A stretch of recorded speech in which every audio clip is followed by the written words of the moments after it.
खेसारी लाल यादव के new song का poster आ गया मामला चोरी की।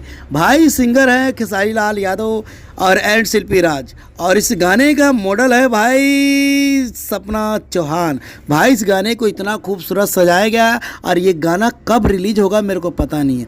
जैसे आप लोगों को पता होगा हमको बता दीजिएगा, अगर मेरे को पता होगा आपको इस चैनल के द्वारा मिल जाएगा। भाई देखिए खेसारी लाल यादव अपने फेसबुक के जरिए पोस्ट किए हैं मामला चोरी के, और मामला चोरी के गाना क्या होगा क्या नहीं होगा और मैं कुछ नहीं बता सकता। जैसे खबर मिलेगा सबसे पहले आप लोग को इस चैनल के द्वारा मिल जाएगा। खेसारी लाल यादव का जो गाना आ रहा है खेसारी म्यूजिक बोर्ड से ही आ रहा है, और खेसारी लाल यादव का न्यू गाना कैसा होगा और ये कोई नहीं बता सकता। मैं आशा न विश्वास करता हूँ ये गाने को इतना प्यार दीजिएगा, इतना प्यार दीजिएगा। खेसारी लाल यादव फिर न्यू एक सॉन्ग लेकर आए अपने ही चैनल से। तो खेसारी लाल यादव बैठने वाले नहीं हैं, जो भी काम करते हैं अपने ग्रुप के साथ काम करते हैं। देख लीजिए अपने ग्रुप के साथ, फैमिली के साथ अपना आदर्श मान के ये काम करते हैं। कोई भी काम करते हैं बहुत बहुत सुपरहिट गाना लेकर आते हैं।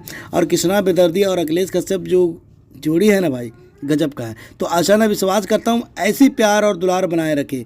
तो देखिए खेसारी लाल यादव का जो मामला चोरी के जो गाना आया हुआ है तो कैसा और प्यार मिलेगा कैसा नहीं, और आप ही लोग कमेंट करके बताइएगा। भाई एक और बात बताता हूँ भाई, मामला चोरी के जो टाइटल लिखा हुआ कैसा है देख लीजिए, गलत लिखा हुआ है। बाकी उस पर हम मुद्दे पे बात नहीं करने वाले हैं। बाकी जब खेसारी लाल यादव अपने पोस्ट देखेंगे या कमेंट करके कई लोग बोलेंगे भाई ये गलत लिखा हुआ है, चलिए कोई बात नहीं, इस मुद्दे पे बात नहीं करने वाले हैं। ये गाना कैसा है कैसा नहीं है कमेंट करके बताइए, और हमारे चैनल को सब्सक्राइब और लाइक कर दीजिएगा। भाई इस वीडियो को दबा के शेयर कर दीजिएगा। न्यू गाने के लिए शुक्रिया और हमारे दर्शक के लिए शुक्रिया।